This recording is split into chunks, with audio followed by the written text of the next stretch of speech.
Susurros del pasado les da la bienvenida, amigos de la noche. Hoy vamos a desenmarañar juntos los hilos de uno de los conflictos más grandiosos y míticos de la antigüedad, un suceso que marcó el ocaso de una época y el alba de otra.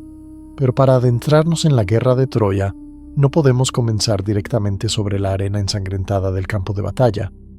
Debemos retroceder mucho más, hasta un momento de júbilo, de celebración, y sin que nadie lo sospechara, hasta la siembra silenciosa de la destrucción que habría de arrasar con todo.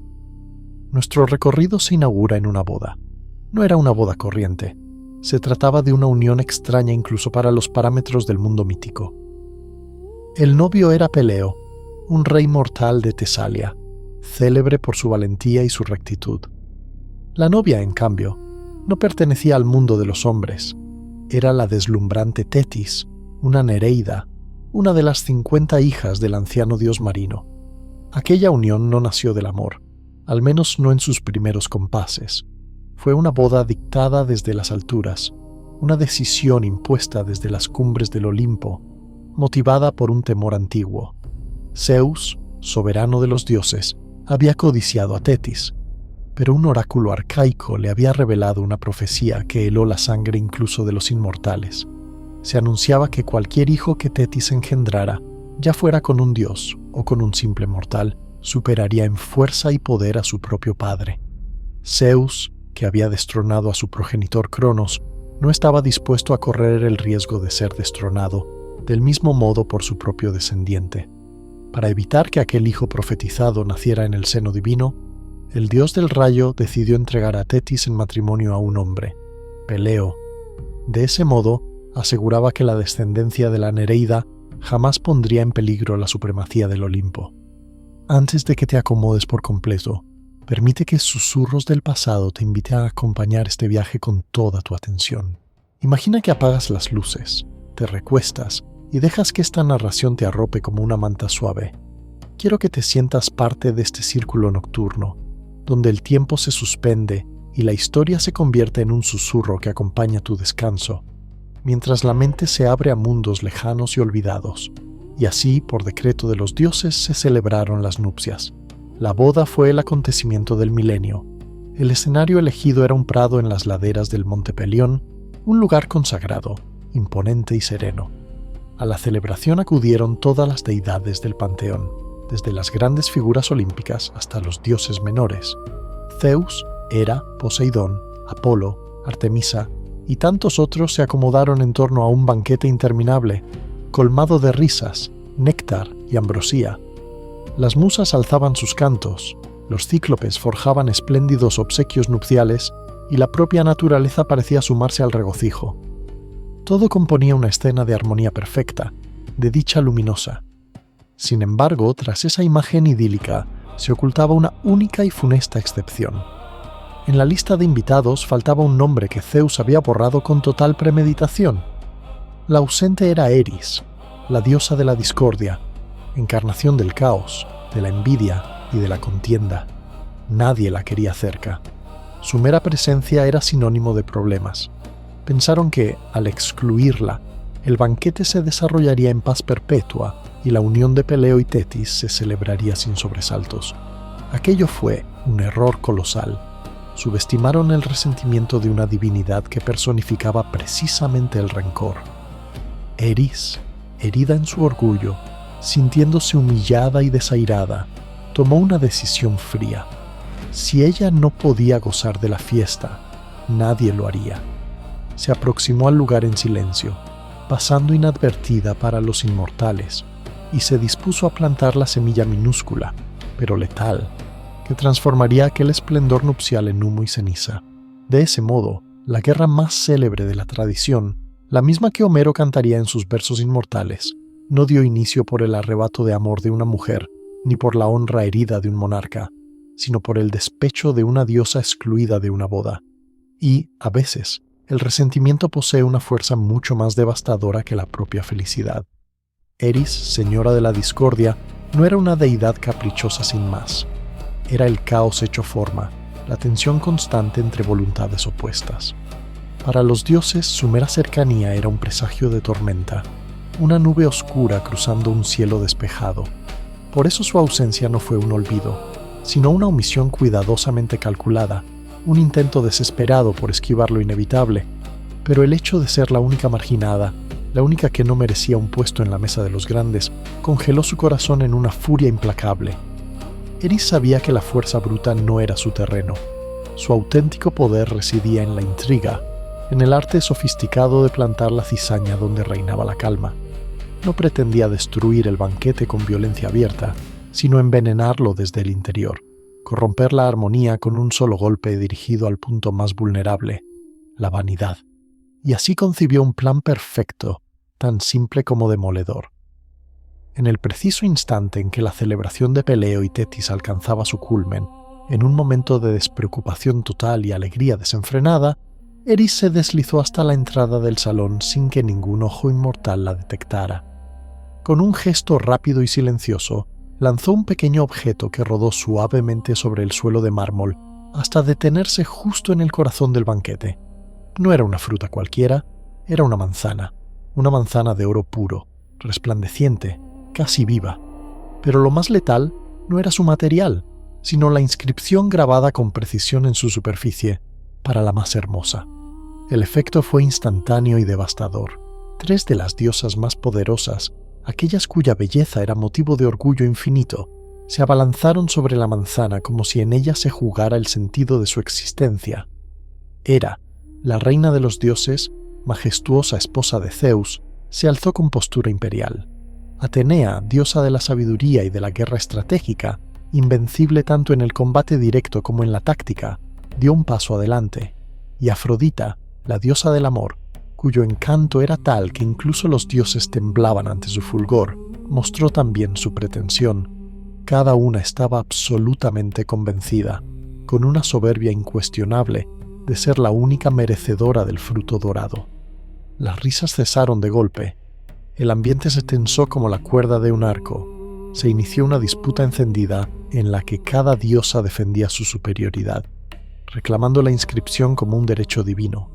La discusión cobró tal intensidad que Zeus se vio obligado a intervenir. Pero el señor del trueno, a pesar de su omnipotencia aparente, se vio atrapado en una encrucijada. Sabía que, si designaba a una sola vencedora, se ganaría el odio perpetuo de las otras dos, rompiendo quizá para siempre la frágil paz del Olimpo. De pronto, la boda de un mortal se transformó en un campo invisible de batalla entre deidades. La dicha de una unión humana se convertía, ante los ojos de todos, en el germen de una discordia que abarcaría generaciones. Zeus necesitaba a alguien ajeno al conflicto, un juez externo, sin lazos con el panteón, un simple mortal capaz de decidir quién era la más bella. Sin saberlo, el peso de esa elección caería sobre los hombros de un joven príncipe exiliado que pastoreaba ovejas en una montaña remota. La tensión entre las alturas del Olimpo era ya insostenible. El rey de los dioses buscaba desesperadamente una salida que no implicara tomar partido. No podía ser otro dios, ni un titán, ni uno de los gigantes primordiales. El árbitro debía ser alguien imparcial, libre de las rivalidades divinas. Así, su mirada recayó sobre un pastor, aunque aquel pastor distaba mucho de ser un hombre corriente. Su nombre era Paris, y su destino estaba íntimamente vinculado al futuro de Troya. En realidad, era hijo del rey Príamo y de la reina Hécuba, soberanos de la gran ciudad. Pero antes de su nacimiento, su madre tuvo una pesadilla terrible. Soñó que paría una antorcha ardiente que consumía por completo la ciudad troyana. Los adivinos de la corte, al interpretar aquella visión, anunciaron una profecía lúgubre. El niño que iba a nacer sería la causa de la ruina de la ciudad. Para evitar ese destino, los reyes tomaron una decisión desgarradora. Ordenaron a un sirviente que llevara al recién nacido hasta el monte Ida, la majestuosa montaña que dominaba las llanuras de Troya, y lo abandonara para que muriera. Sin embargo, el destino se negó a obedecer. El servidor, enternecido por la fragilidad del bebé, no pudo alzarse como su verdugo. Dejó al niño en el bosque, donde, según la leyenda, una osa lo amamantó hasta que un pastor lo encontró y decidió criarlo como si fuera su propio hijo. De esa forma, Paris, el príncipe destinado tanto a la grandeza como a la devastación, Creció en la calma agreste de las montañas. No llevaba túnicas reales, sino pieles rústicas. No ceñía una corona de oro, sino un modesto círculo de ramas de olivo. No gobernaba a nobles, sino a rebaños de ovejas. Su vida era sencilla, ajena por completo a su sangre real y a las intrigas políticas de la ciudad que le había dado la espalda. Con el tiempo, se convirtió en un joven célebre por su belleza, pero sobre todo por su buen juicio. Una de las leyendas cuenta que, en un concurso para elegir al toro más fuerte y hermoso, Paris fue nombrado árbitro. Aunque el toro que le pertenecía superó a todos los demás, el joven, con total honestidad, reconoció la superioridad del toro de Apolo, dios de la profecía, y le concedió la victoria. Fue precisamente esta reputación de imparcialidad y sensatez la que atrajo la atención de Zeus. El rey de las alturas vio en él la solución perfecta, un mortal despojado de ambición olímpica, alguien cuyo criterio no estaba manchado por el poder ni por la soberbia divina. Zeus, astuto en su aparente neutralidad, se desentendió del problema entregando la manzana de la discordia a Hermes, su mensajero alado, con la orden de conducir a las 3 diosas hasta el monte Ida. La decisión que desencadenaría una guerra de 10 años descansaría, desde entonces, sobre los hombros de un sencillo pastor. El aire sobre el Ida se volvió espeso, impregnado de una energía que no pertenecía al mundo terrenal. Un resplandor dorado descendió desde el cielo, y en un abrir y cerrar de ojos, ante el asombrado Paris se materializaron Hermes y las 3 diosas. El mensajero le tendió la manzana dorada y le explicó su tarea. Debía elegir, entre aquellas 3 inmortales, a la más hermosa.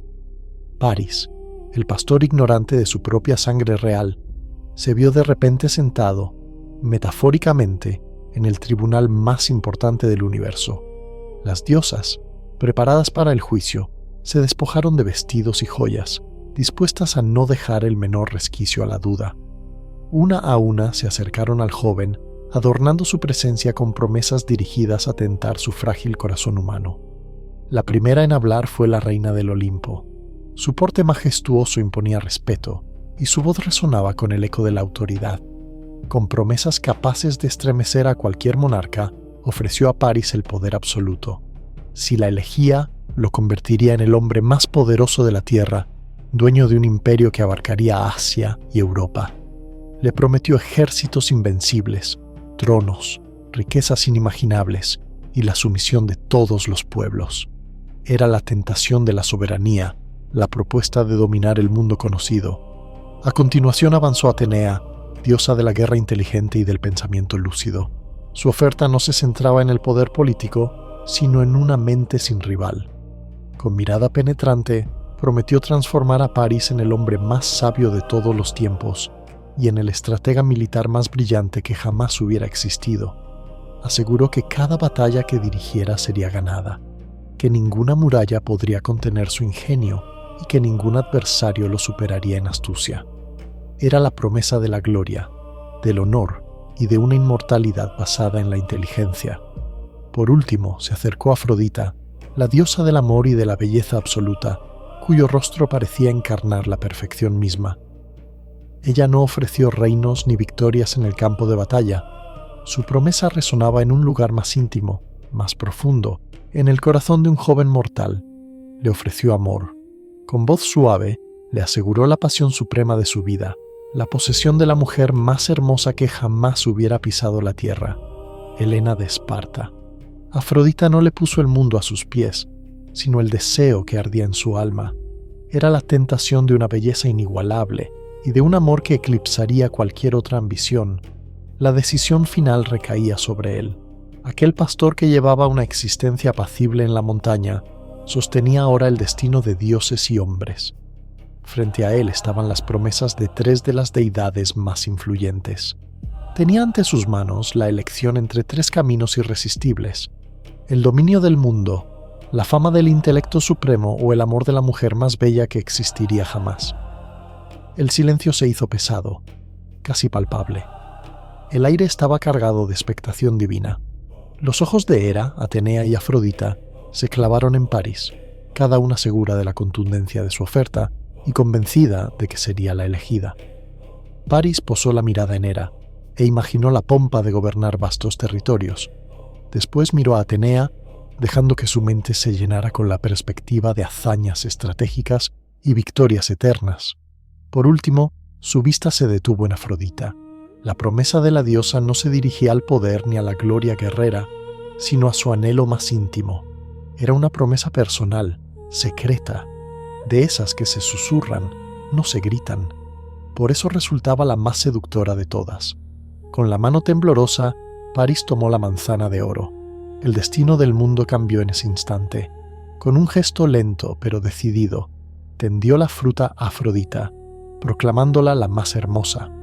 El grito victorioso de la diosa del amor resonó sobre la montaña, un canto de triunfo cuyo eco sería, con el tiempo, ahogado por el estruendo de la guerra.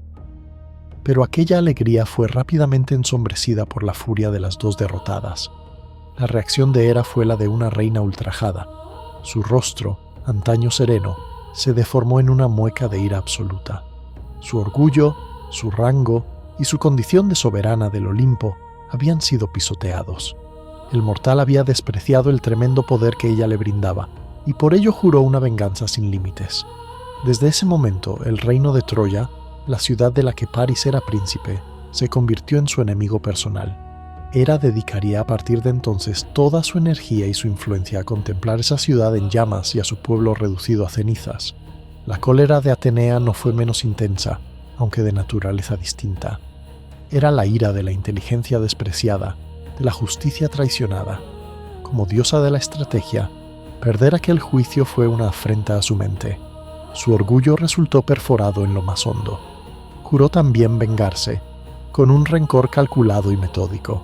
Se convertiría en la consejera más sutil de los enemigos de Troya, asegurando que cada plan urdido en la guerra sirviera, tarde o temprano, a la destrucción total de la ciudad. De este modo, con una sola y aparentemente sencilla decisión, el pastor Paris selló el futuro de su pueblo. No solo ganó la promesa de la mujer más bella del mundo, sino también el odio eterno de dos de las divinidades más poderosas del cosmos. El juicio de la manzana había terminado. La larga guerra de 10 años acababa de comenzar. Con la bendición de Afrodita y la garantía de su ayuda, Paris puso rumbo a la poderosa Esparta. Su objetivo no era cualquier mujer, sino la célebre Helena, una belleza tan desbordante que su nombre quedaría vinculado para siempre a la idea misma de fatalidad. Para comprender el peso de su figura, debemos recordar que Helena no era considerada una simple mortal. Muchos la tenían por hija del propio Zeus y de la reina Leda. Su hermosura, reflejo de su estirpe divina, atrajo a reyes y príncipes de toda Grecia, quienes la codiciaron como esposa. Su padre adoptivo, el rey Tíndaro, se vio atrapado en un dilema que amenazaba con encender la guerra, aún antes de la llegada de Paris a la escena. Si se inclinaba por uno de los pretendientes, los demás, caudillos de las más poderosas ciudades griegas, podrían alzarse en armas, movidos por el despecho. En aquel momento apareció la astucia de Odiseo, el ingenioso rey de Ítaca, con un plan brillante. Odiseo aconsejó a Tíndaro que hiciera jurar a todos los pretendientes de Helena que una vez que ella escogiera a su marido, todos respetarían ese matrimonio y castigarían a quien intentara raptarla o dañarla. Así fue como los aspirantes se unieron en un solemne compromiso. El hombre que Helena eligió, como si el propio destino hubiese guiado su elección, fue Menelao, valeroso y honorable rey de Esparta. Juntos parecían vivir una vida tranquila.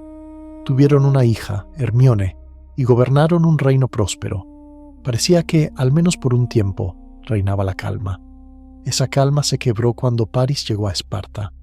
Fue recibido con la generosidad y la hospitalidad sagrada que Menelao, como rey y anfitrión, estaba obligado a ofrecer. Paris fue tratado como huésped ilustre, como aliado, como amigo. El monarca lo colmó de banquetes, atenciones y obsequios, honrando las intocables normas de la hospitalidad. Pero la promesa de Afrodita ardía como un veneno dulce que corrompía cualquier código y toda lealtad. Mientras Menelao se ausentaba en un viaje a la isla de Creta, Paris, asistido por la diosa del amor, traicionó la confianza de quien lo había acogido. Penetró en el palacio y, sin titubeos, se llevó consigo a la reina Helena. Fue un gesto que unía el robo y la traición en un solo acto. Algunas versiones señalan que Helena partió voluntariamente, sometida por el encanto irresistible que Afrodita ejercía sobre ella. Sea como fuere, el hecho constituyó un desafío frontal al rey de Esparta y una humillación pública sin precedentes. El príncipe troyano había violado la ley más sagrada de su tiempo, la hospitalidad, para cumplir una promesa divina.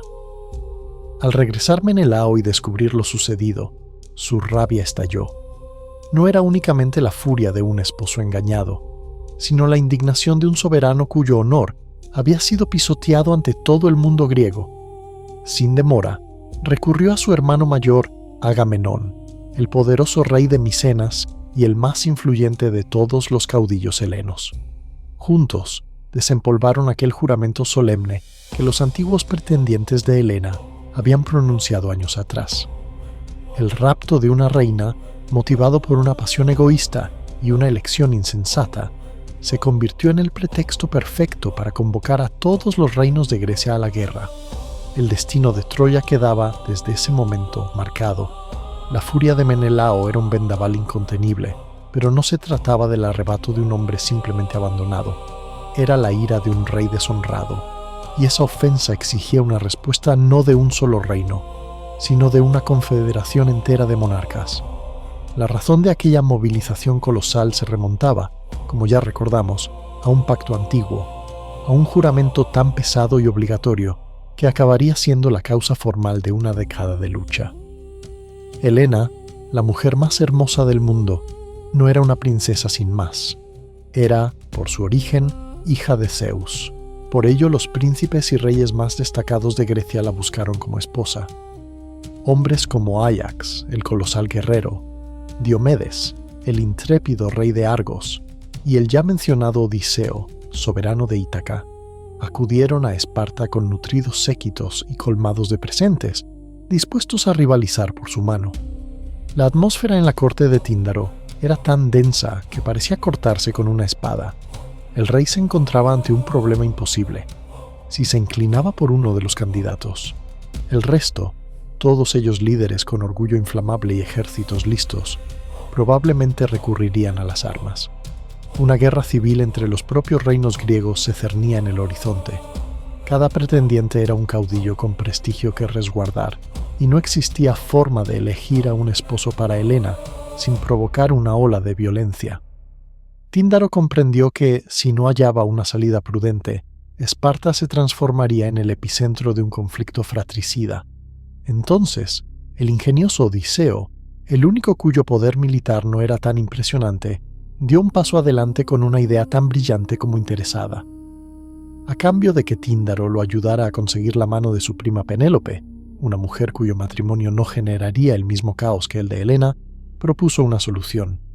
Le sugirió al rey que no fuera él mismo quien escogiera, sino que hiciera jurar a todos los pretendientes un pacto de honor. Así se hizo.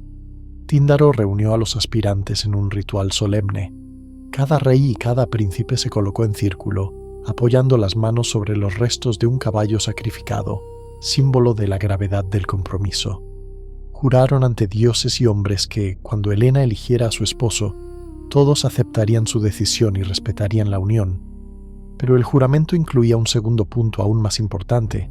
Si alguien, en el futuro, intentaba raptar a Helena o causarle daño a su marido, todos aquellos que una vez la habían pretendido se unirían en armas para defenderla, sin excepciones. Sellado el pacto con la sangre del sacrificio, los príncipes aceptaron el resultado cuando Helena escogió al honorable Menelao. El plan de Odiseo había surtido efecto.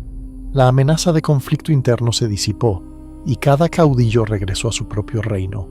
Lo que ninguno de ellos imaginaba era que aquel juramento, pronunciado para evitar una guerra, se convertiría en la cadena que ataría sus destinos a un conflicto aún más grande. Con el tiempo, cuando Paris raptó a Helena y rompió la ley sagrada de la hospitalidad, Menelao no fue solo un rey buscando recuperar a su esposa. Se presentó como el guardián de un juramento sagrado, invocando un llamado a las armas imposible de ignorar para ninguno de los príncipes que un día habían anhelado a Helena. Sabían que su honor y su destino estaban ligados a esa promesa de guerra.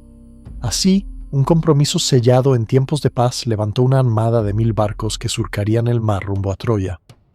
Una vez invocado el juramento de Tíndaro, Menelao no actuó en soledad. Se volvió hacia su hermano, el hombre más poderoso de la Grecia micénica, Agamenón. Este no era solo su pariente, sino el rey de Micenas, el líder supremo, el llamado Rey de Reyes. Su poder y su riqueza, forjados en una ciudad que dominaba rutas comerciales y tierras fértiles, eran legendarios.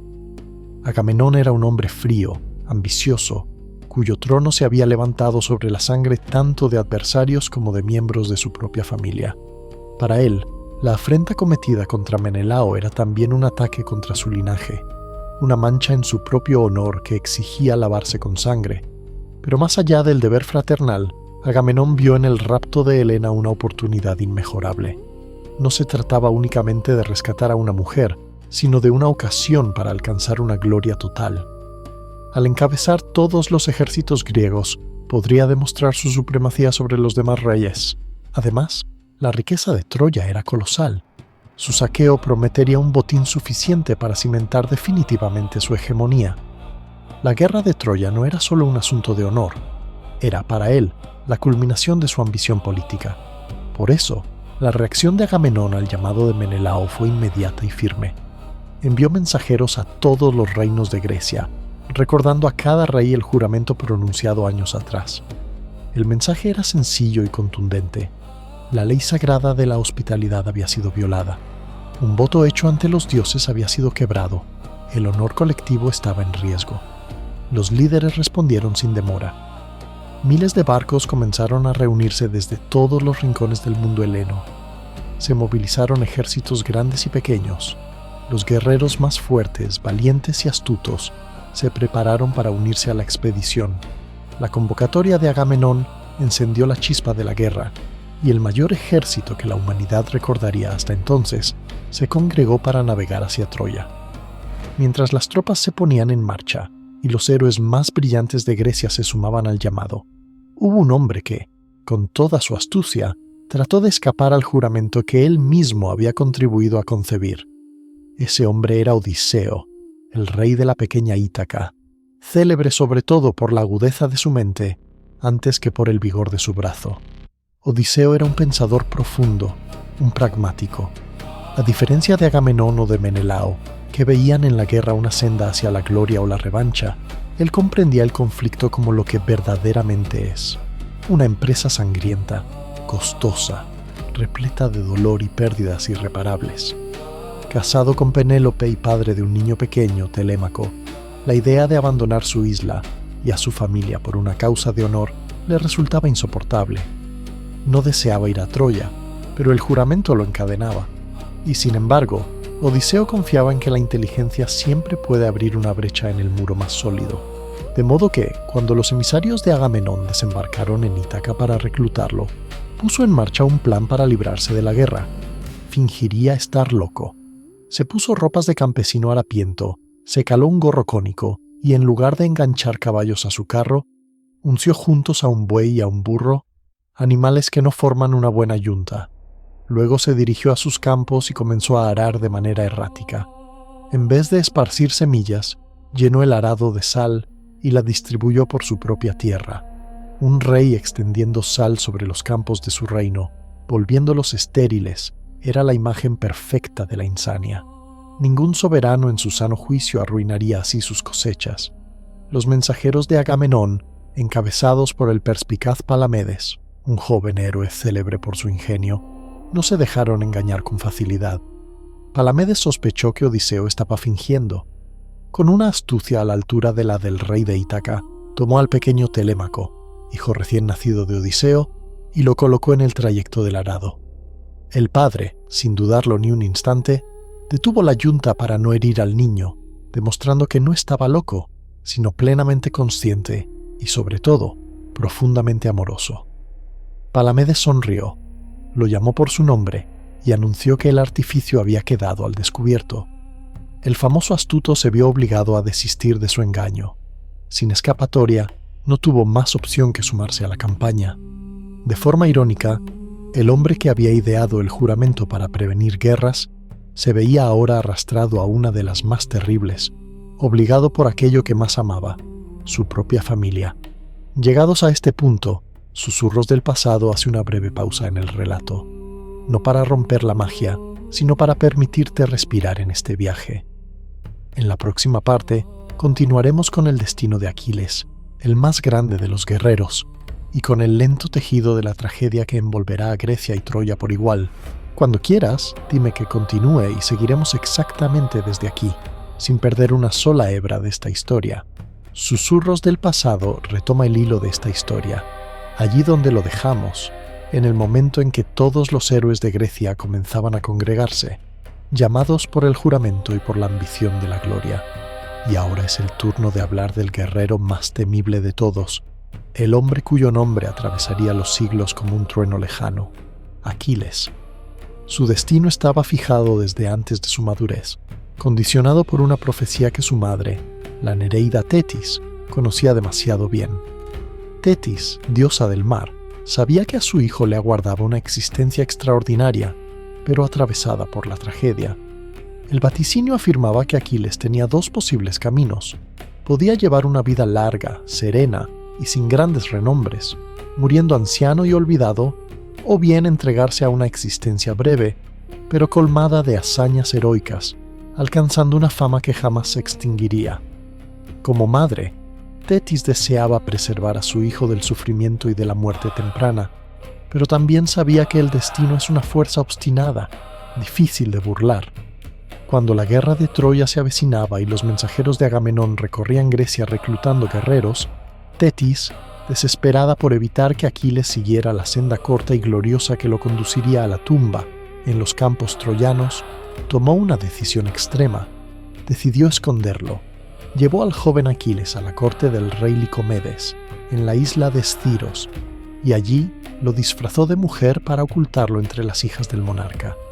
Bajo el nombre de Pirra, la rubia, Aquiles aprendió labores femeninas, manipuló lana, se habituó a vestidos y velos, tratando de disimular su naturaleza guerrera y escapar del futuro que la profecía le tenía reservado. Tetis confiaba en que, manteniéndolo lejos del olor del hierro y del clamor bélico, lograría engañar al destino y asegurarle una vida larga y tranquila. Pero el destino, como tantas veces, encontró el modo de imponerse. Entre los griegos circulaba un oráculo que sentenciaba que Troya no caería jamás sin la participación del mayor de sus héroes. Sabían que, sin Aquiles, la empresa era casi imposible, de modo que Agamenón y Menelao enviaron a los hombres más ingeniosos a buscar al joven desaparecido. La misión recayó, una vez más, en Odiseo, cuya inteligencia se había demostrado indispensable en más de una ocasión. Odiseo, acompañado de otros héroes, llegó a la corte de Licomedes convencido de que Aquiles se ocultaba bajo alguna apariencia femenina. Ideó entonces un ardid cuidadosamente calculado. Él y sus compañeros se disfrazaron de mercaderes y ofrecieron a las jóvenes de la corte una selección de telas exquisitas, joyas y delicados adornos. Sin embargo, entre aquellos objetos de lujo, deslizaron algunas armas relucientes, espadas, lanzas y escudos. Mientras las muchachas se abalanzaban sobre los tejidos suaves y las joyas, Odiseo dio la orden de que sonaran, de improviso, trompetas de guerra y metálicos choques de armas en el exterior del palacio. El estruendo sacudió la calma. Las mujeres respondieron con sobresalto y miedo, pero entre aquellas figuras ataviadas con vestidos se alzó una reacción distinta. Un joven disfrazado que instintivamente corrió hacia las armas. Sus ojos se encendieron con un brillo fiero y sus manos buscaron el acero con ansia. En ese instante, la farsa se hizo añicos. Odiseo reconoció a Aquiles no por su aspecto, sino por su impulso irreprimible ante el eco de la batalla. El espíritu guerrero del héroe era demasiado fuerte para esconderse bajo túnicas y faldas. Aquiles, consciente de que su disfraz había sido descubierto y recordando la profecía que marcaba su destino glorioso, aceptó unirse a la expedición contra Troya.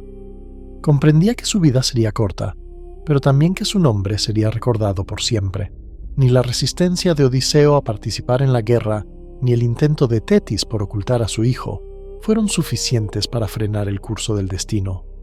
El más grande héroe de Grecia se incorporaría al ejército aqueo, y la guerra de Troya nunca volvería a ser la misma sin su figura en el campo de batalla. Mientras los ejércitos se reunían, no solo lo hacían los grandes comandantes, sino también otros héroes cuyas virtudes, aunque distintas, eran igual de necesarias que la fuerza de Aquiles o la inteligencia de Odiseo. Entre ellos destacaba una figura colosal, Áyax el Grande, hijo de Telamón. Su linaje era ilustre, pero su fama reposaba en algo mucho más simple y abrumador, su fuerza. Áyax era el más poderoso guerrero de Grecia después de Aquiles. Su estatura se imponía sobre los demás. Su enorme escudo parecía más una muralla que una protección personal. Su valentía, inquebrantable, lo convertía en el último bastión en las situaciones más desesperadas. En el fragor del combate, Áyax era como una torre de bronce, el muro vivo tras el cual se replegaban los soldados abatidos. Si Aquiles era un torbellino de furia y gloria, Áyax representaba la lealtad absoluta y la perseverancia sin fisuras. No huía, no se rendía. Su mera presencia bastaba para levantar el ánimo de sus compañeros. No era famoso por su astucia, pero sí por su entereza, por ser la roca firme en medio de la tempestad de la guerra. En el otro extremo del espectro heroico aparecía una figura muy distinta, Néstor, el anciano rey de Pilos. Mientras los jóvenes ardían en ambición y orgullo, él se unía a la expedición con el peso de décadas sobre sus hombros. Néstor ya no contaba con la fuerza de la juventud, pero su mente era un cofre repleto de experiencias. Había vivido más de 3 generaciones, había visto alzarse y caer reinos, y había combatido en múltiples contiendas. Su papel ya no era el de un guerrero en primera línea, sino el de consejero sabio y orador elocuente. En las asambleas de los caudillos griegos, cuando las tensiones amenazaban con resquebrajar la alianza, Néstor se levantaba para hablar. Sus palabras, cargadas de memoria y de ejemplos del pasado, tenían el poder de apaciguar los ánimos y de reconducir las pasiones desbordadas. Conseguía unir a los reyes bajo un propósito común y reavivar el coraje cuando la desesperanza comenzaba a invadir los corazones. Era el hilo invisible que mantenía cohesionada la coalición, la voz de la cordura en medio del estruendo. De este modo, la flota aquea no era simplemente un conglomerado de guerreros, sino una reunión de temperamentos, ambiciones y talentos distintos. Estaban el ambicioso Agamenón, el astuto Odiseo, el invencible Aquiles, la fuerza inquebrantable de Áyax y la sabiduría reposada del viejo Néstor. Cada uno, impulsado por sus propios motivos, honor, venganza, gloria o deber, se embarcó rumbo a Troya. Mientras la inmensa flota se preparaba para cruzar el mar Egeo, en las llanuras de Asia una gran ciudad se levantaba, protegida por murallas que parecían imposibles de vulnerar. Esa ciudad era Troya, y sus defensores también se preparaban para el choque, todavía inconscientes del verdadero alcance del desastre que se cernía sobre ellos. El trono troyano lo ocupaba el anciano rey Príamo. Su reino era amplio, sus riquezas notables, alimentadas por el control de las rutas comerciales entre Oriente y Occidente. Era un monarca respetado y prudente, pero la mayor de sus glorias, y a la vez la raíz de su tragedia, era su numerosa descendencia. Príamo tenía 50 hijos y muchas hijas, y en cada uno de ellos proyectaba el porvenir de su casa. Sin embargo, su mayor orgullo y su esperanza más firme se concentraban en un solo heredero, el príncipe Héctor.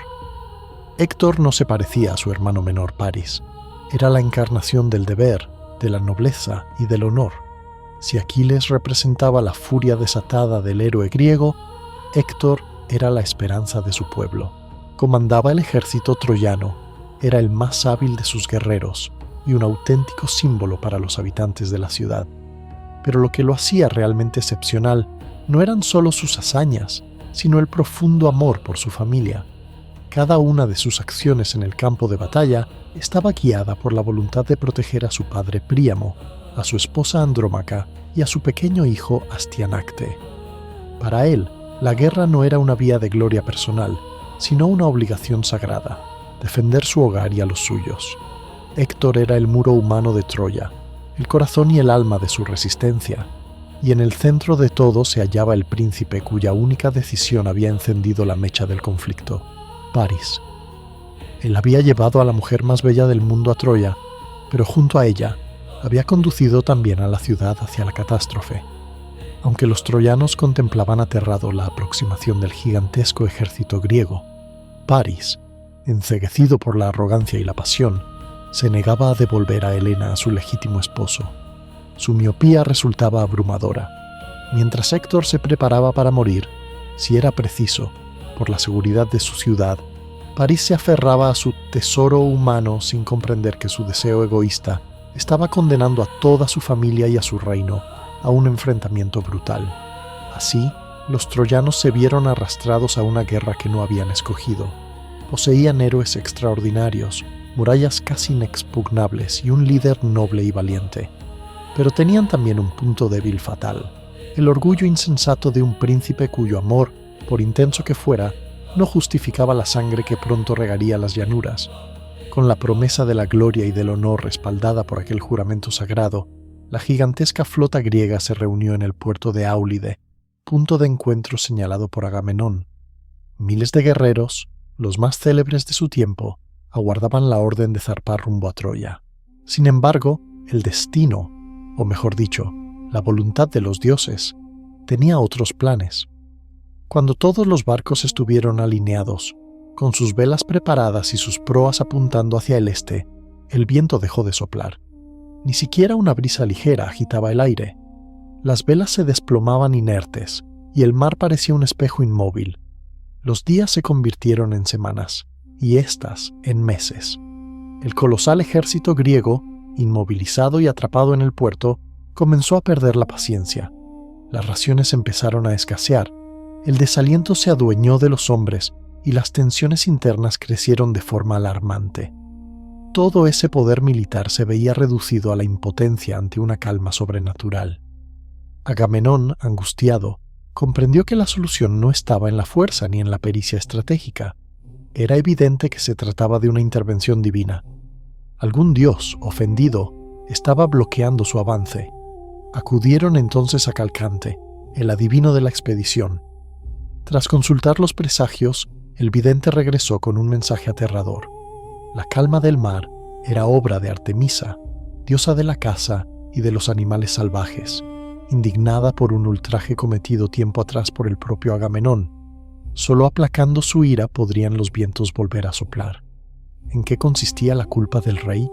Se contaba que, en una ocasión anterior, mientras cazaba, Agamenón había matado a un ciervo consagrado a la diosa. En su arrogancia se atrevió a alardear públicamente de ser mejor cazador que la propia Artemisa. Ese exceso de orgullo no había pasado inadvertido. La diosa exigía ahora un pago por la insolencia, la vida de la hija mayor de Agamenón, la princesa Ifigenia. Solo sacrificándola, decía el oráculo, la diosa se dignaría a liberar los vientos. La decisión de Agamenón se transformó en el primer gran dilema moral de la guerra. Como padre, la idea de matar a su propia hija era insoportable, pero como comandante supremo, estaba atado a su papel de líder de todos los griegos, el hombre que había prometido conducir sus fuerzas hasta Troya. Si se negaba, su autoridad se derrumbaría, la flota se desbandaría y la alianza quedaría deshonrada.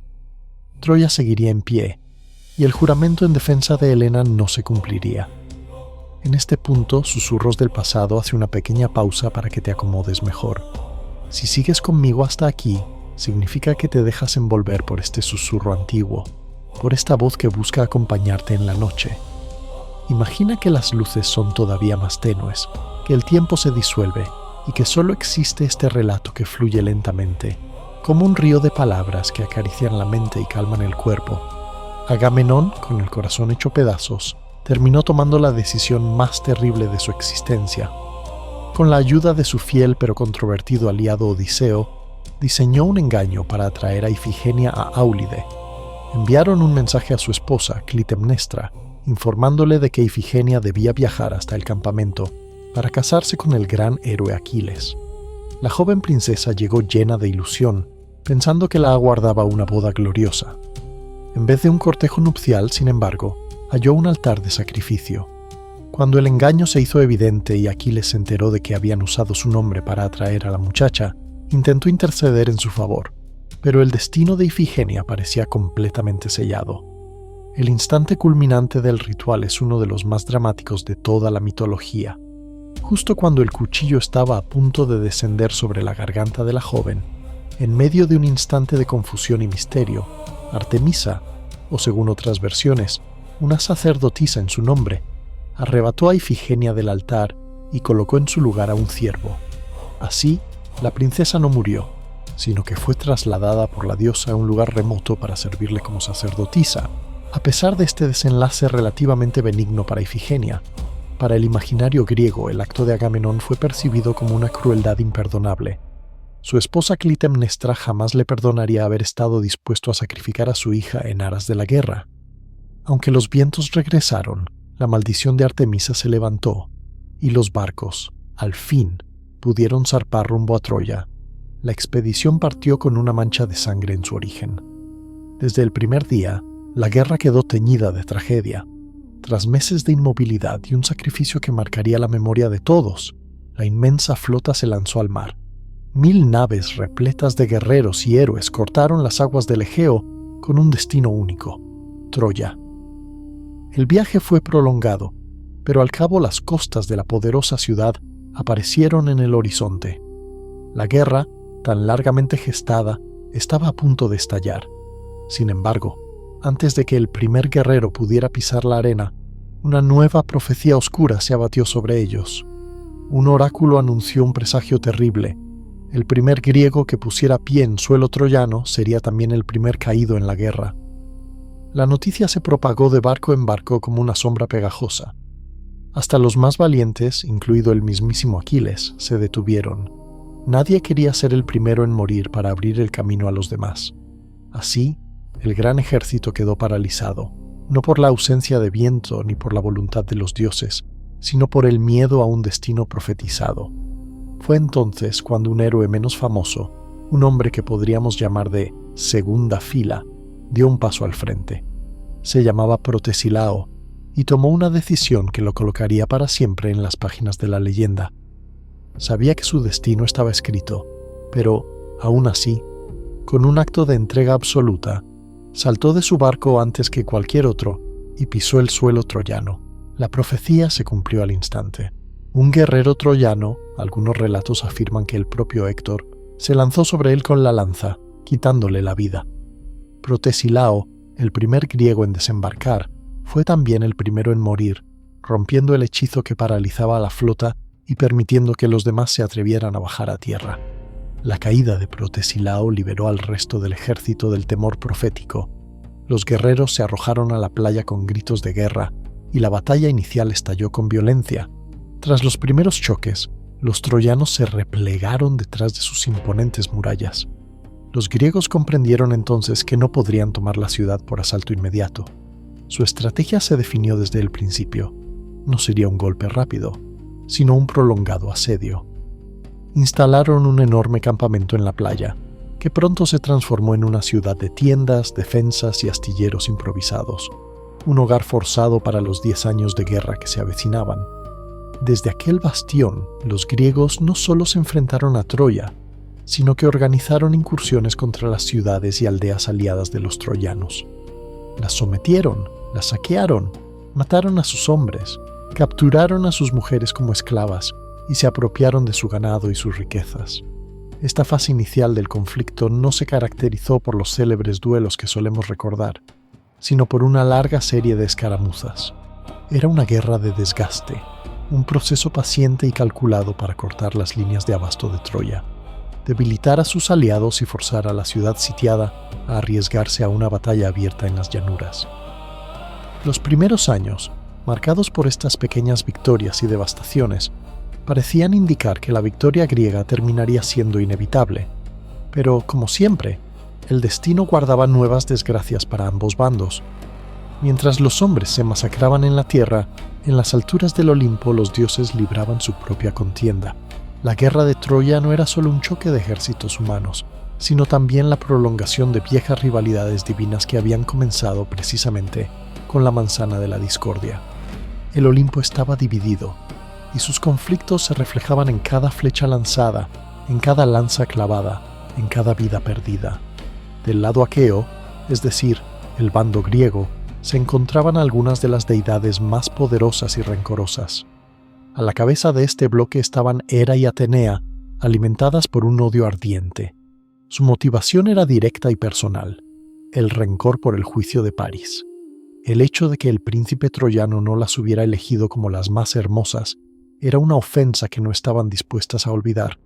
El resentimiento de Hera, reina de los dioses, era una rabia silenciosa pero devastadora. Para ella, el rechazo no se reducía a un asunto de belleza, sino que resultaba una afrenta a su autoridad como gran señora del cielo.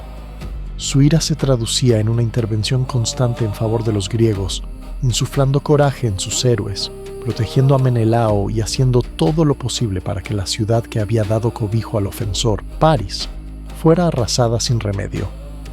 Atenea, diosa de la sabiduría y la guerra estratégica, también se alió estrechamente con los aqueos. Su indignación no provenía solo de la vanidad, sino del desprecio a su propia esencia, la inteligencia y la justicia. El insulto la empujó a favorecer a los héroes griegos, guiando sus manos en el combate, inclinando las lanzas a su favor y salvándolos repetidas veces de muertes seguras. Atenea era la mente maestra en la retaguardia, combinando su lúcida visión con la fuerza bruta de los guerreros. A este bloque se sumaba un aliado tan poderoso como rencoroso: Poseidón, señor de los mares. El enojo de Poseidón hacia los troyanos se remontaba a un episodio muy anterior al nacimiento de Helena. Tiempo atrás, él y Apolo se habían ofrecido para construir las inexpugnables murallas de la ciudad al rey Laomedonte, padre de Príamo. A pesar de cumplir con su promesa y levantar aquellas defensas magníficas, Laomedonte se negó a pagar el salario acordado. El orgullo del dios del mar quedó profundamente herido, y su ira, como sus propias aguas, podía llegar a ser incontenible. Aunque habían pasado generaciones, Poseidón no había olvidado la afrenta, y veía ahora la oportunidad perfecta para cobrar su deuda. En la guerra, Poseidón sacudía con terremotos la tierra bajo los pies de los troyanos y levantaba olas descomunales para complicar el movimiento de sus naves. Su venganza era implacable, minando a la ciudad desde sus cimientos. Así, los griegos contaban con el apoyo de 3 de las deidades más formidables del panteón, cada una con motivos profundos para influir en el rumbo de la contienda. Sin embargo, los troyanos no estaban desamparados. Ellos también tenían protectores divinos que se oponían al avance aqueo.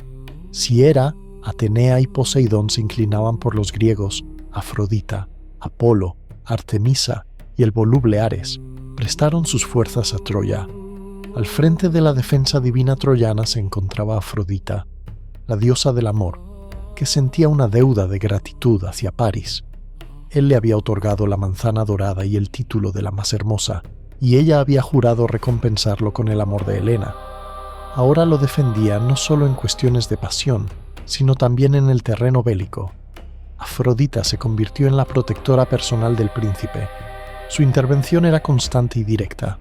Cuando Paris se enfrentó a Menelao en un duelo para intentar poner fin a la guerra y estuvo al borde de la derrota, Afrodita lo envolvió en una espesa niebla y lo arrancó del combate, salvándolo de una muerte segura y frustrando una posible paz.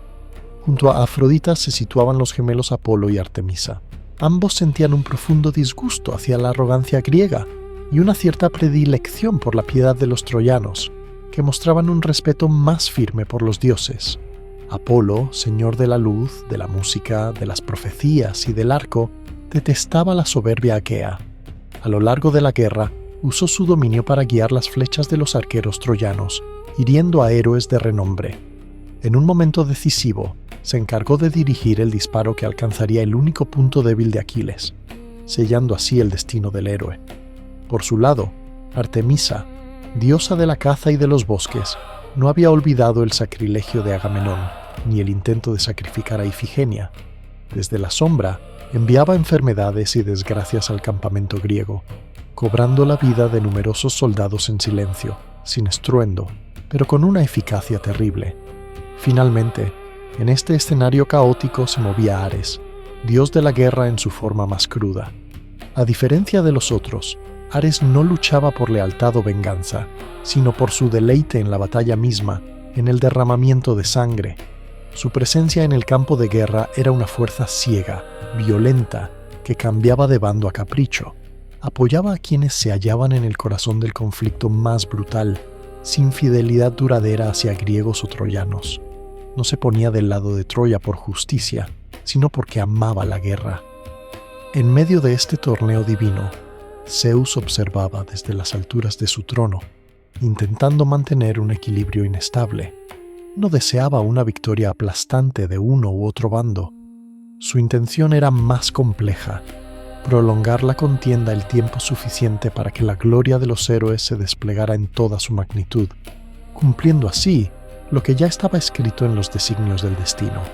Su papel era el de árbitro supremo, inclinando la balanza ahora hacia un lado, ahora hacia el otro, sin permitir que el conflicto se resolviera demasiado rápido. Cuando los griegos parecían obtener una ventaja definitiva, Zeus permitía a los troyanos recuperar fuerzas. Cuando estos amenazaban con arrasar el campamento aqueo, el dios supremo intervenía para frenarlos. En cierto sentido, Zeus era también un narrador, un director invisible que regulaba el ritmo y la tensión de la gran tragedia que se desarrollaba ante sus ojos. La intervención divina no se limitaba a decisiones abstractas. Era un fenómeno constante y tangible en el campo de batalla. En cualquier instante, un dios podía aparecer, oculto a la vista humana o disfrazado de mortal, para alterar el resultado de un combate. Por ejemplo, cuando el gran guerrero troyano Eneas estuvo a punto de ser aplastado por una roca, Apolo lo envolvió en una nube y lo salvó. En otra ocasión, Diomedes, uno de los héroes griegos más valientes, fue alcanzado por la lanza de Pándaro. Atenea acudió a él, lo sanó, y no solo le devolvió su vigor, sino que le otorgó la facultad de distinguir a los dioses de los hombres, permitiéndole incluso enfrentarse a Ares. Del mismo modo, Apolo hacía a veces que las lanzas aqueas erraran su objetivo, o Ares podía infundir un terror irracional en pleno combate para hacer huir a un héroe. Atenea, con un simple susurro inaudible para los mortales, podía despertar un coraje inquebrantable en un guerrero al borde de la rendición. Flechas que fallaban, lanzas desviadas en el último instante, huidas inexplicables o valentía repentina, todos eran indicios de que, desde las nubes del Olimpo, los inmortales movían los hilos de los mortales como piezas en un ajedrez sangriento. La guerra de Troya no era, por tanto, un enfrentamiento exclusivo de hombres, sino el reflejo en la tierra de los conflictos y rivalidades que desgarraban el hogar de los dioses. Y así llegamos al 10º año de la guerra. El conflicto se había convertido en un asedio largo y brutal. Las batallas se sucedían, pero ningún bando conseguía la victoria definitiva. El destino de la contienda, paradójicamente, no iba a decidirse con ejércitos, sino con una disputa entre dos hombres. Es la historia del orgullo herido del mayor héroe griego, una cólera capaz de poner en jaque a su propio bando. Nos encontramos ya en el 10º año de la guerra. El asedio se había estancado y, aún así, el golpe decisivo no vendría de un ataque masivo, sino de una fractura interna entre los propios griegos, la cólera del más grande de sus héroes. Para comprender la magnitud del conflicto entre Aquiles y Agamenón, debemos entender primero el concepto de honor en la Grecia antigua. En la sociedad micénica, el honor, la timé, era el eje de la identidad de un hombre. No se trataba únicamente de un sentimiento íntimo, sino de algo que se medía de manera concreta, con bienes materiales, con botines de guerra, con regalos que testimoniaban su valor.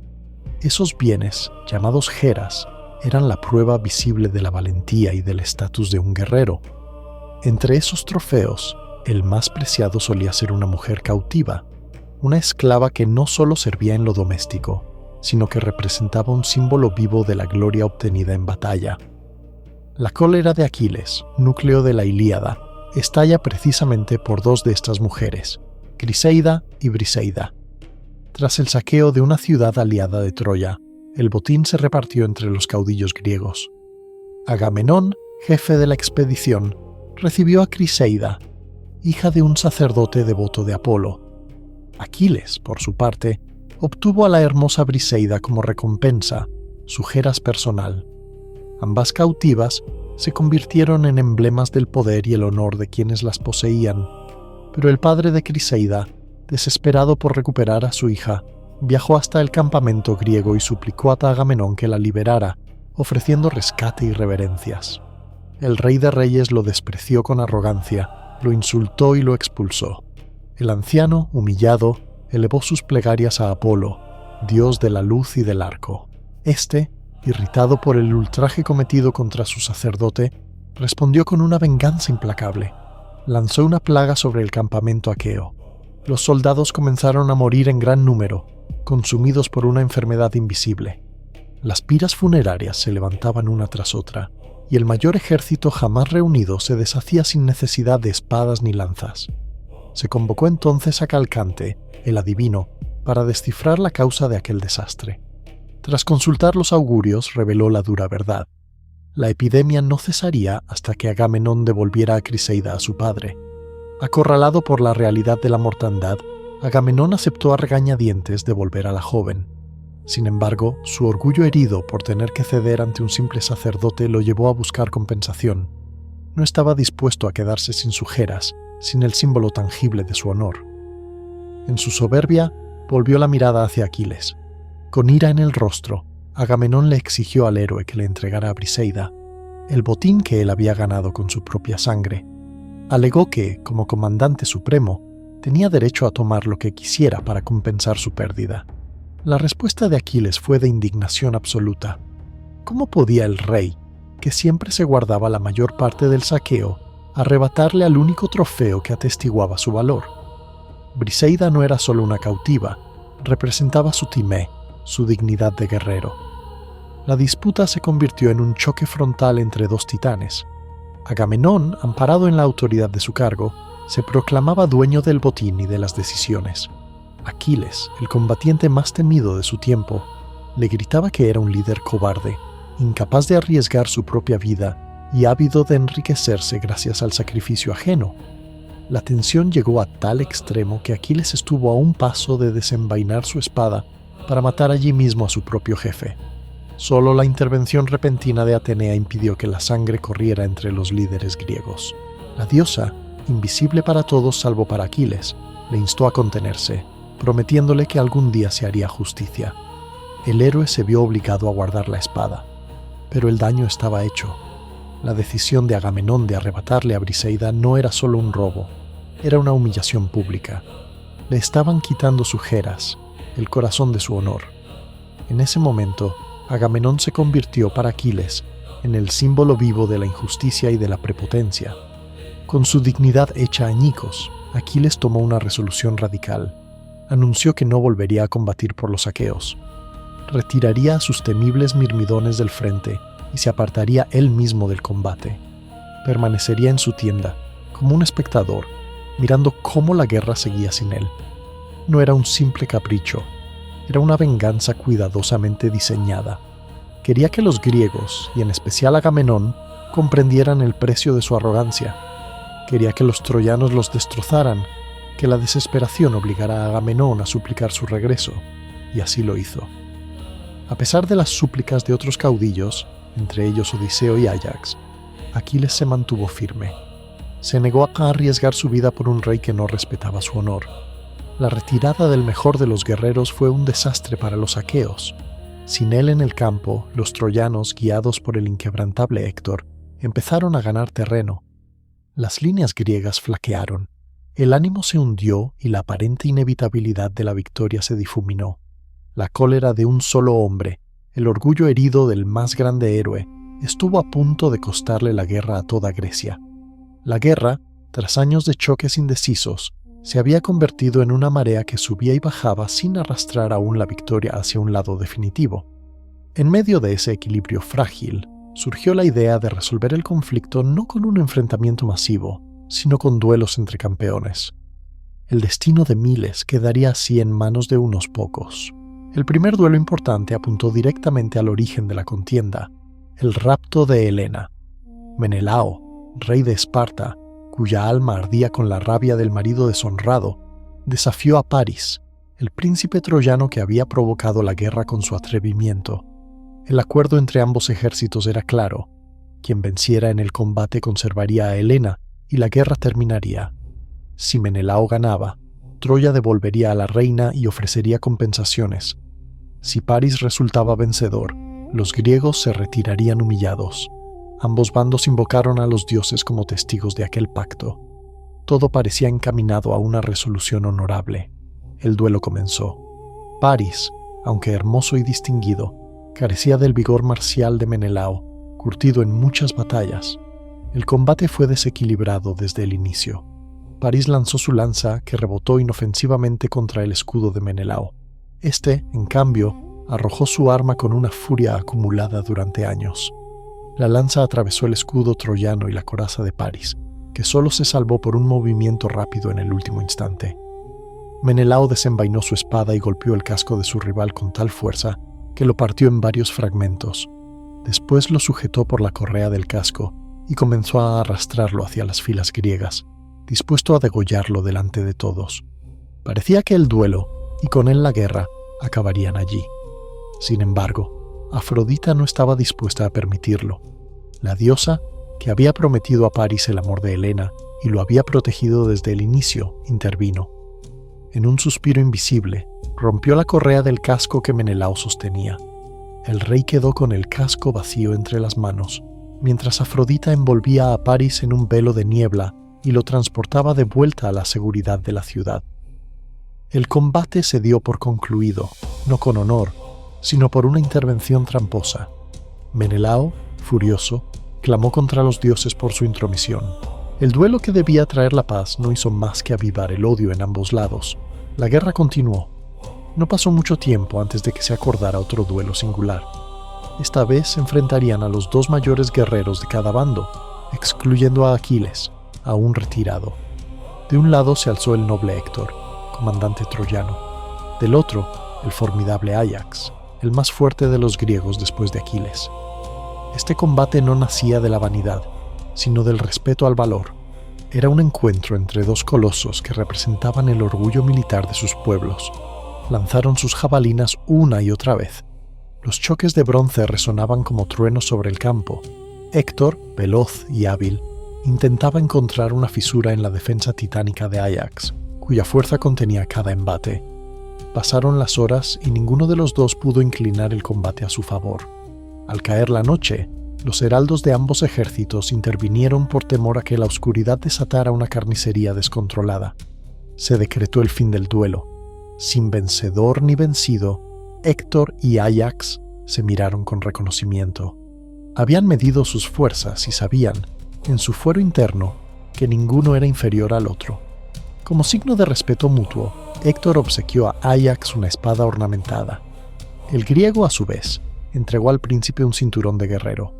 Luego se separaron, conscientes de que el combate volvería a reunirlos algún día bajo circunstancias más trágicas. Aquellos regalos cruzados, que en aquel momento simbolizaban honor, se convertirían después en instrumentos de destrucción y muerte. Hemos alcanzado ahora el clímax de esta historia, el punto en el que el destino de la guerra queda marcado con la sangre de sus más grandes héroes. En medio de la desesperación aquea, la furia de un hombre se desatará, y nada volverá aquí a ser igual. La situación de los griegos era crítica. Sin Aquiles en el frente, el empuje troyano, capitaneado por un Héctor imparable, empujaba a los invasores hacia sus naves. El fuego amenazaban con devorar los barcos, y con ellos toda posibilidad de retorno. La soberbia de Agamenón casi había destruido la expedición. Las insistentes súplicas de los demás caudillos no lograban doblegar el orgullo de Aquiles, que permanecía apartado, deseoso de presenciar la caída de su propio bando como castigo para el rey. Sin embargo, en su tienda había un hombre cuyo corazón era tan leal como el de Aquiles era orgulloso. Ese hombre era Patroclo, su amigo más íntimo, su confidente, su hermano de armas. Al contemplar el desastre que se cernía sobre los suyos, Patroclo se acercó a Aquiles y le rogó que volviera al combate. Al no conseguir convencerlo, ideó una alternativa desesperada. Le pidió a Aquiles que le prestara su armadura para vestirla él mismo y salir a la batalla. Argumentó que si los troyanos veían el brillo familiar de la armadura del héroe, retrocederían, creyendo que Aquiles había regresado. Con ello, podrían salvar las naves y dar un respiro a los griegos. Aquiles, desgarrado por la lucha entre su rencor y el amor por su amigo, finalmente accedió, pero le hizo prometer que se limitaría a rechazar a los troyanos lejos de los barcos y no seguiría persiguiéndolos hasta las murallas de la ciudad.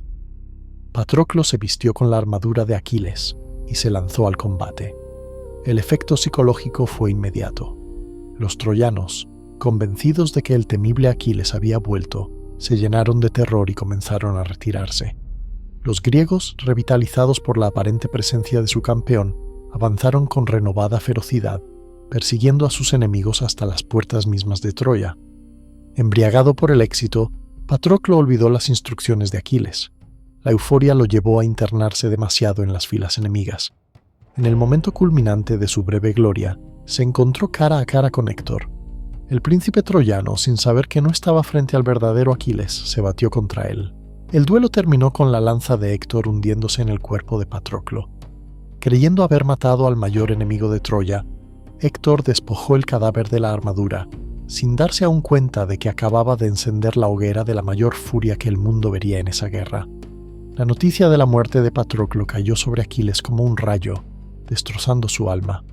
El orgullo y la cólera que lo habían apartado del combate se desvanecieron al instante, sustituidos por un dolor insoportable y una sed de venganza abrasadora.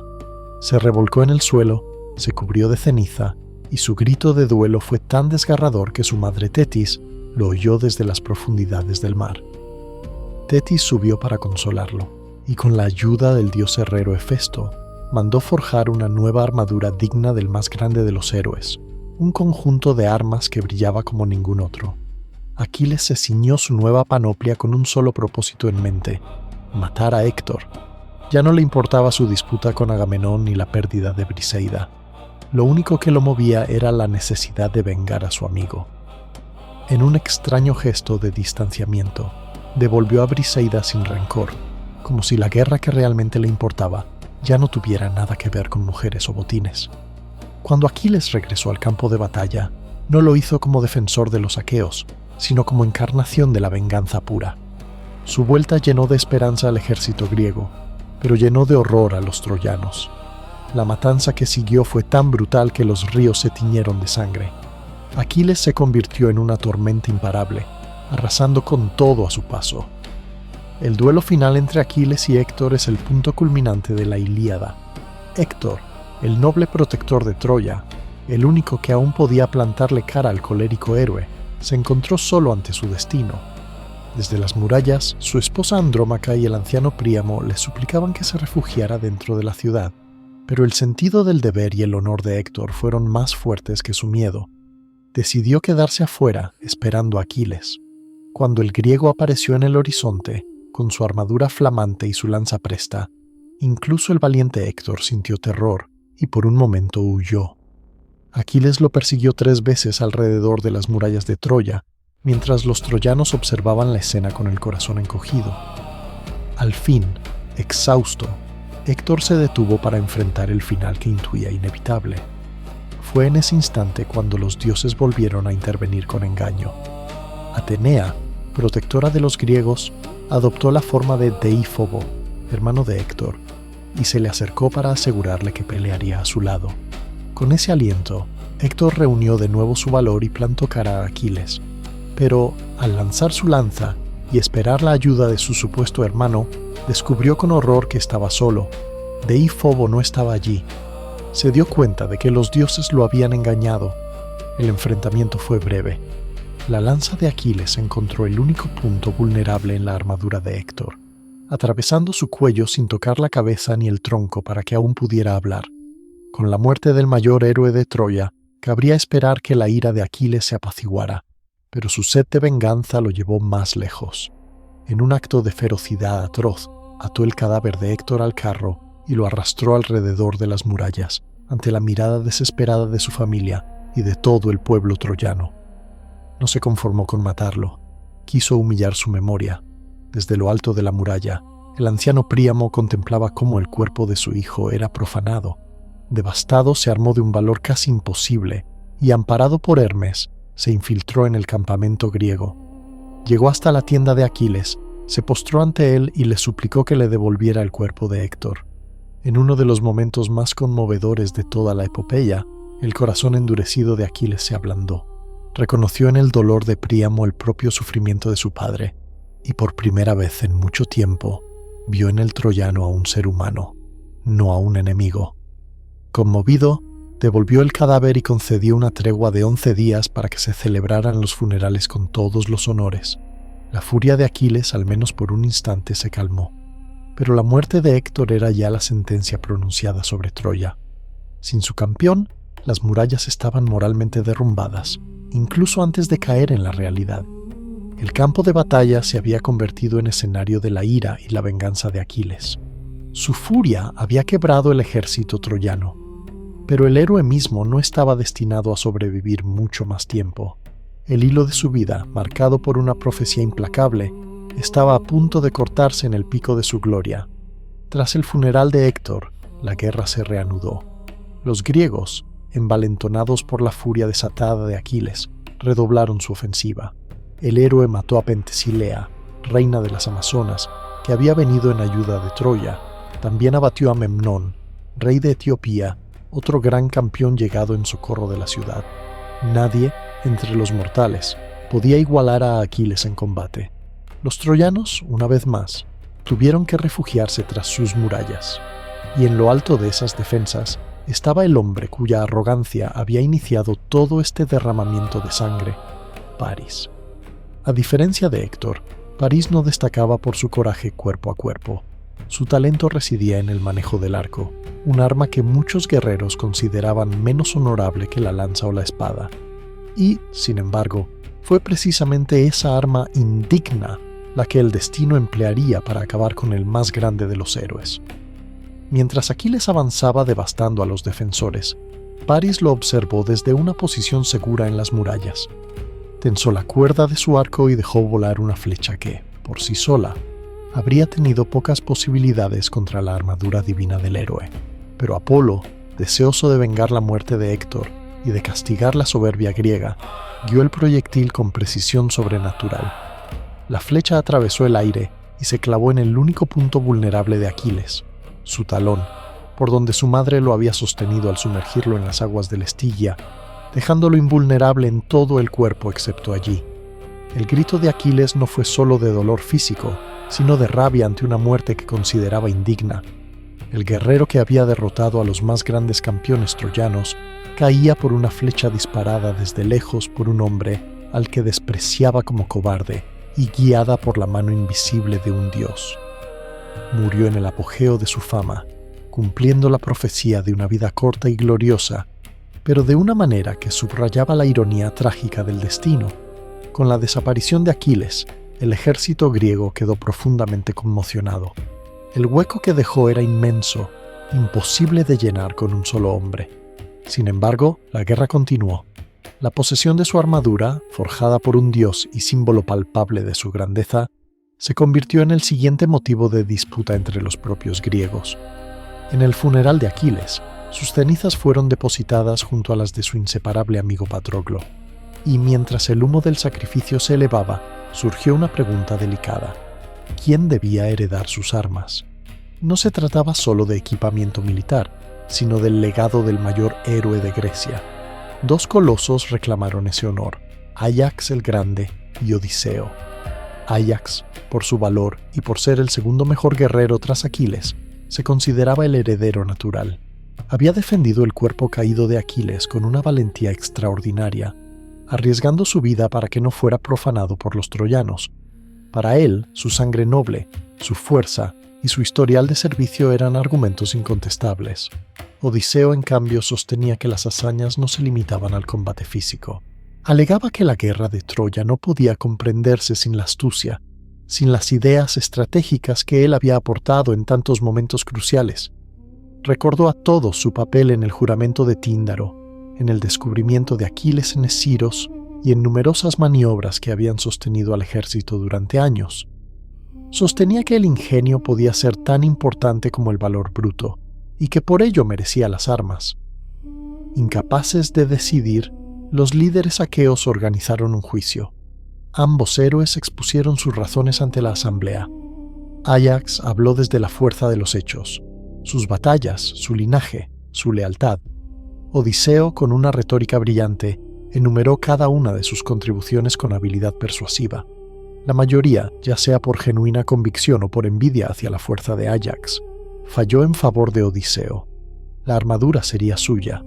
Para Áyax, aquella resolución no fue solo una derrota, sino una humillación devastadora. Su honor, por el que había vivido y luchado, era puesto en duda por sus propios compañeros.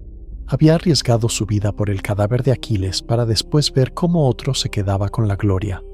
La vergüenza y el resentimiento lo consumieron. En su tormento su mente se quebró. Atenea, diosa que favorecía a Odiseo, contribuyó a su caída oscureciendo su juicio. Loco de ira, Áyax creyó que iba a vengarse de los líderes griegos que lo habían ofendido. Desenvainó la espada que Héctor le había regalado en señal de respeto, y en la oscuridad de la noche se abalanzó sobre lo que pensaba que eran sus enemigos durmiendo. Pero no eran hombres, eran rebaños. En su delirio, masacró animales, creyéndolos generales y reyes. Cuando al amanecer recuperó la cordura, se encontró rodeado de cadáveres de ganado, cubierto de sangre animal. Se dio cuenta con horror de lo que había hecho. Su honor, por el que había vivido, había sido destruido por sus propias manos. No solo había perdido la armadura de Aquiles, sino también la dignidad. Incapaz de soportar la vergüenza, tomó la espada que un día había simbolizado el respeto entre héroes y se la hundió en el pecho. Áyax murió solo, traicionado por los suyos, enloquecido por el peso de una deshonra que no podía tolerar.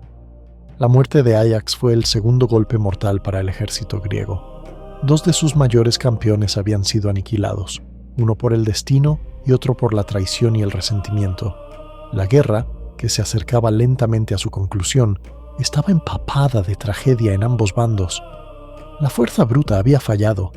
La victoria final no llegaría por medio de la superioridad en el campo de batalla, sino a través del engaño más célebre de la historia, el caballo de Troya. La desaparición de Aquiles y el trágico final de Áyax dejaron al ejército griego ante una dura realidad. Después de 10 años de asedio, las murallas de Troya seguían en pie. La ciudad había soportado innumerables ataques. Las líneas troyanas se debilitaban, sí, pero no lo suficiente como para rendirse. El plan de tomar Troya por pura fuerza se había demostrado insuficiente. En ese clima de agotamiento y desesperanza, los griegos comprendieron que solo la astucia podría darles la victoria, y el único capaz de concebir una estrategia adecuada era Odiseo, el rey de Ítaca. Él fue el artífice de la idea más audaz y arriesgada de toda la tradición mítica. Observó a los troyanos y analizó sus puntos fuertes y débiles, reparando en su devoción hacia los dioses y en su confianza absoluta en la protección de sus murallas. A partir de esas observaciones, trazó un plan que parecía casi una locura. No derribaría las puertas de Troya, haría que los propios troyanos abrieran un hueco en sus defensas para introducir el instrumento de su destrucción. La idea era fingir una retirada. Los griegos levantarían el campamento, se embarcarían y aparentarían regresar a casa, dejando atrás un colosal caballo de madera como supuesto regalo para Atenea. Ese caballo, según rezaría una inscripción falsa, sería una ofrenda de agradecimiento por haberles permitido sobrevivir y partir. Estaría construido tan grande que no podría pasar por las puertas de la ciudad. Para introducirlo, los troyanos tendrían que derribar parte de su muralla. La construcción del caballo se encomendó a Epeo, un hábil carpintero y guerrero. Guiado por las instrucciones de Odiseo, levantó una estructura enorme con tablones de abeto, hueca por dentro, lo bastante espaciosa para esconder en su interior a un grupo escogido de guerreros. En uno de sus costados, grabaron una dedicatoria que decía «Atenea, de parte de los griegos, en agradecimiento por un regreso seguro a sus hogares». Cuando el caballo estuvo terminado, Odiseo seleccionó cuidadosamente a los hombres que se ocultarían dentro. No bastaba con que fueran fuertes, debían ser valientes, disciplinados y capaces de soportar horas de silencio en aquel estrecho espacio. Entre ellos se encontraban el propio Odiseo, Menelao, Diomedes y otros combatientes de élite. Mientras tanto, el resto de la flota simuló zarpar, alejándose hasta una isla cercana llamada Ténedos, lo suficientemente lejos para no ser vista desde Troya, pero lo bastante cerca para regresar de noche. En la playa solo quedó un hombre, Sinón, un guerrero griego cuyo cometido sería el más peligroso de todos. Su misión consistía en convencer a los troyanos de que el caballo era un regalo sagrado y que la flota había partido para siempre. El destino de la guerra y de la ciudad quedó en manos de su capacidad para mentir convincentemente y de la ingenuidad del enemigo. El sol se elevó sobre Troya iluminando una escena que, para los troyanos, parecía la de una victoria inesperada. Los barcos griegos habían desaparecido. El campamento estaba desierto. En la playa solo permanecía el enorme caballo de madera. Los troyanos, incrédulos al principio, salieron poco a poco de sus puertas. Comprobaron que no había enemigos a la vista y estallaron en júbilo. Después de 10 años de asedio, todo indicaba que los griegos se habían rendido y se habían marchado. Mientras recorrían el campamento vacío y se apropiaban del material abandonado, un pequeño grupo de soldados descubrió a un hombre encadenado en la playa. Estaba cubierto de polvo y lágrimas. Era Sinón. Lo rodearon con las armas en alto. Él, fingiendo terror, pidió clemencia. Conducido ante el rey Príamo, comenzó a tejer la mentira que decidiría el final de Troya. Sinón relató que los griegos, desesperados por volver a casa, habían consultado un oráculo, el cual les había ordenado sacrificar a un hombre para apaciguar la ira de los dioses. Él, dijo, había sido seleccionado como víctima, pero antes del sacrificio logró escapar y buscó refugio. Su historia apelaba a la compasión de los troyanos, presentándolo como una víctima de la crueldad aquea. Cuando le preguntaron por el gigantesco caballo, Sinón añadió otra capa de engaño. Afirmó que era una ofrenda atenea, preparada para compensar otro sacrilegio cometido por los griegos, el robo del Paladio, una estatua sagrada de la diosa que supuestamente garantizaba la seguridad de Troya. El caballo, dijo, se había construido tan grande ex profeso para que no pudiera entrar en la ciudad. Si los troyanos lo introducían dentro de sus murallas, atraerían sobre sí el favor de Atenea, volviendo inexpugnable su ciudad para siempre. Por el contrario, si lo rechazaban o destruían, desatarían la ira de la diosa. La historia estaba diseñada con precisión para aprovechar la religiosidad y la superstición de los troyanos. Muchos comenzaron a ver a Sinón como un desafortunado refugiado y al caballo como un objeto sagrado. Sin embargo, no todos se dejaron seducir por sus palabras.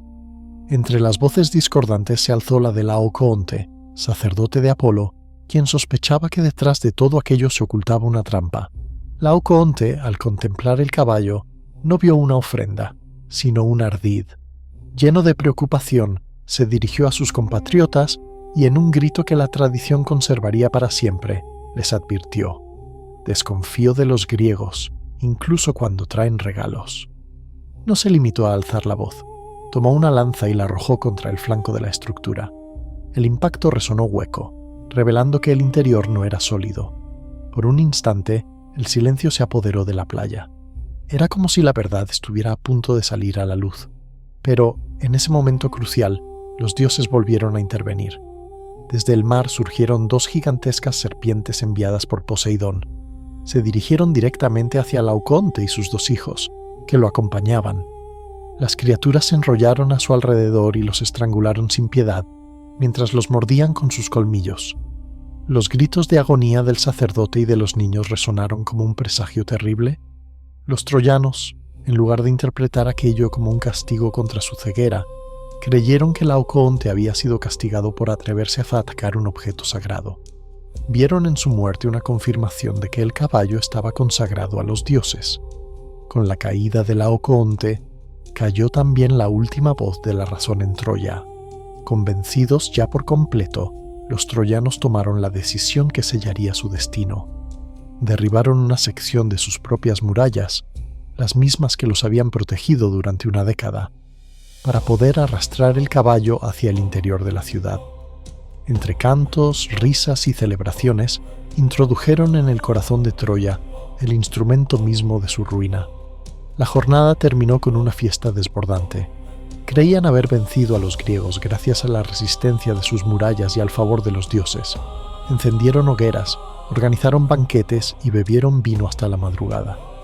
El caballo, instalado en el centro de la ciudad, se convirtió en el símbolo de su aparente victoria. Pero cuando el cansancio y el alcohol se adueñaron de ellos, los habitantes de Troya se retiraron a dormir. Las calles quedaron en silencio. Solo una estructura de madera permanecía vigilante, inmóvil en la plaza. Dentro de ella, un grupo de guerreros aguardaba en la oscuridad, entre ellos Odiseo, Menelao y Diomedes, conteniendo la respiración y el menor movimiento. La noche avanzó. Desde el mar, un farol se encendió en la distancia. Era la señal de Sinón, indicando que la flota griega había regresado desde Ténedos y esperaba la apertura de las puertas. Cuando todo estuvo en calma, la trampilla del caballo se abrió lentamente. Odiseo fue el primero en salir, seguido por sus compañeros.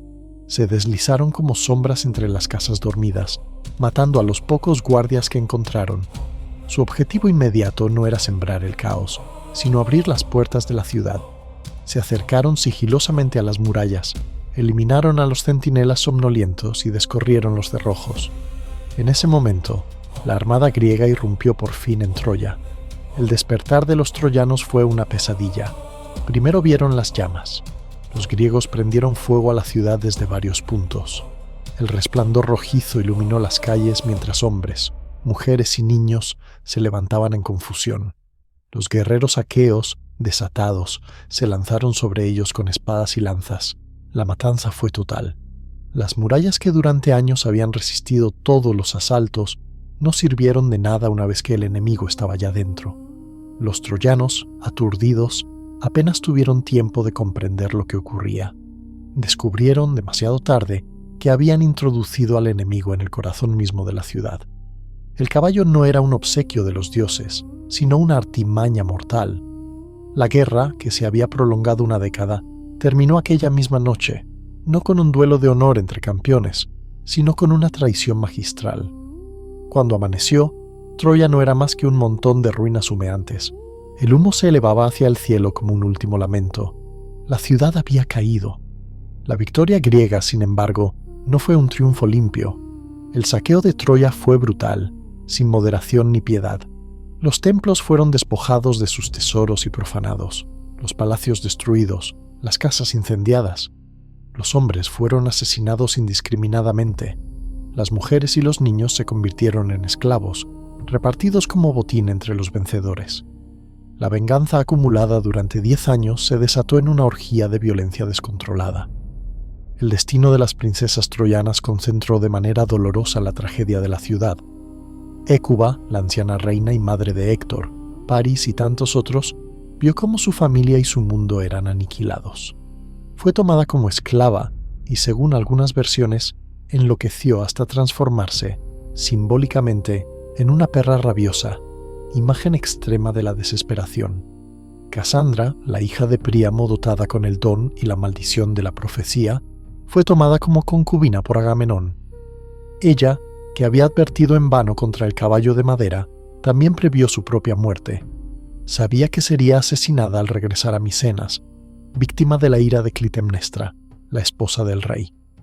Andrómaca, esposa fiel de Héctor, fue entregada como esclava a Neoptólemo, el hijo de Aquiles.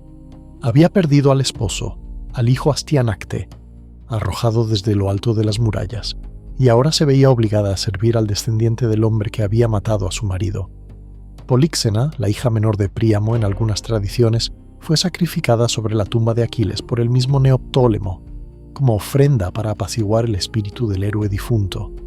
Cada uno de estos destinos añadía un nuevo estrato de horror a la caída de la ciudad.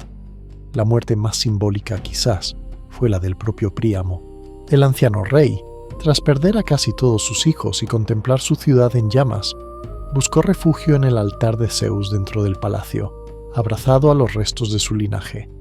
Allí, en un espacio que debería haber sido inviolable, lo encontró Neoptólemo. Príamo le suplicó que respetara el altar sagrado y su vejez, pero el joven, imbuido de una ferocidad ciega heredada de su padre, ignoró toda piedad. Mató al rey allí mismo, manchando de sangre el lugar más santo del palacio. Con la muerte de Príamo, la historia de la Gran Troya llegó a su fin. Los griegos habían ganado, pero su victoria quedó manchada por actos de crueldad y sacrilegio. La guerra, que había comenzado con el rapto de una mujer y un juramento de honor, terminó con la destrucción total de una civilización y con la muerte violenta de sus líderes. Sin embargo, para los vencedores la historia no concluyó allí. El regreso a casa, los nostoi, como dirían los griegos, sería un nuevo escenario de sufrimiento. Los dioses no estaban dispuestos a dejar impunes ni la arrogancia ni las atrocidades cometidas en Troya. De todos esos regresos, el de Odiseo es el más famoso.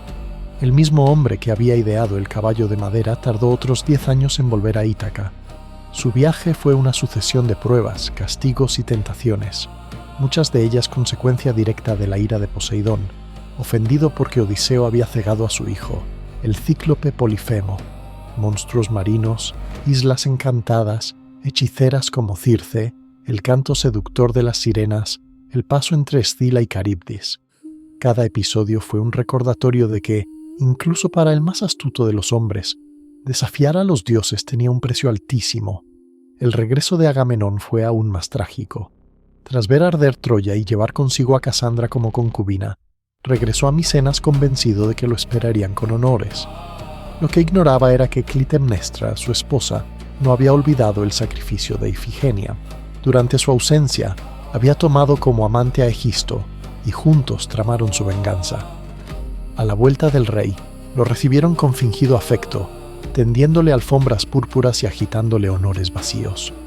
Una vez dentro del palacio, lo asesinaron a traición, devolviéndole, de manera cruel y poética, la violencia que él había ejercido sobre su propia hija. Así, la guerra que había comenzado con el rapto de Helena y la invocación de un juramento, terminó no solo con la ruina de Troya, sino también con el derrumbe moral y físico de muchos de sus vencedores. Los dioses, en última instancia, parecían empeñados en recordar a los mortales que ninguna victoria en la guerra es completa ni limpia, y que la arrogancia nunca queda sin castigo. Con la caída definitiva de Troya, podría pensarse que la historia concluye. Pero el legado de esta guerra, que ardió solo 10 años en el tiempo humano, ha permanecido vivo durante milenios. Las figuras de Aquiles y Héctor, de Odiseo y Helena, de Agamenón y Casandra, han trascendido el mito para convertirse en pilares de toda la literatura occidental.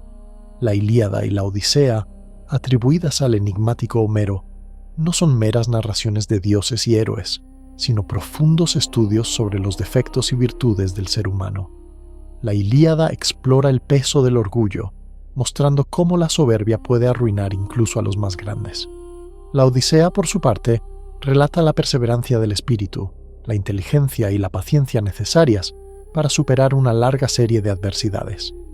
Estas historias sirvieron de base a innumerables tragedias, poemas, novelas y obras modernas.